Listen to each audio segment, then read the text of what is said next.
Deputy CM Brajesh Pathak ने जी media से बातचीत में बताया कि इस सत्र में सरकार जनता के हित में कई बिल पास कराएगी। उन्होंने सपा पर हमला बोलते हुए कहा है कि सपा के लोग प्रदेश में तेजी से हो रहे विकास को पसंद नहीं कर रहे हैं। इसके साथ ही ब्रजेश पाठक ने कहा कि सरकार कोडीन मामले में कार्रवाई कर रही है। ब्रजेश पाठक जी मौजूद है। सर, आज से विधानसभा का सत्र शुरू हो रहा है, कैसा रहेगा विधान? देखिए, विधानसभा के सत्र में प्रदेश के चतुर्मुखी विकास के लिए हमारी प्रतिबद्धता आपको दिखेगी।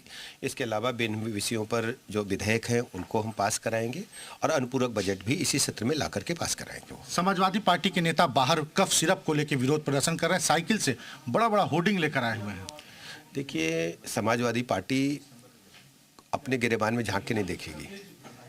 वो हमेशा असत्य बोलते हैं, झूठ बोलते हैं। सच्चाई अगर देखेंगे, प्रदेश के आंकड़े देखेंगे, लॉ एंड ऑर्डर नंबर 1 पर है, इंफ्रास्ट्रक्चर नंबर 1 पर है, पानी, बिजली, सड़क, स्कूल, अस्पताल, जनता के जीवन की जो आवश्यकताएं हैं उनको हमारी सरकार ने पूरा किया है। और इनकी सरकार में गड्ढे थे, अंधेरा था, स्कूल और कॉलेज तबेले बने हुए थे, अस्पताल तबेले बने हुए थे।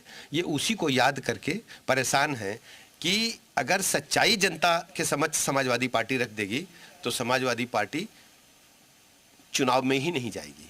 ये केवल झूठ इसलिए बोलते हैं कि सत्ता की भूख इन्हें झूठ बोलने पर मजबूर करती है। ब्रजेश पाठक जी साफ तौर पे कहना है कि समाजवादी पार्टी को अपने गिरेबान में झांक कर देखना चाहिए। कैमरा पर्सन जसराज के साथ तुषार श्रीवास्तव, जी मीडिया, लखनऊ।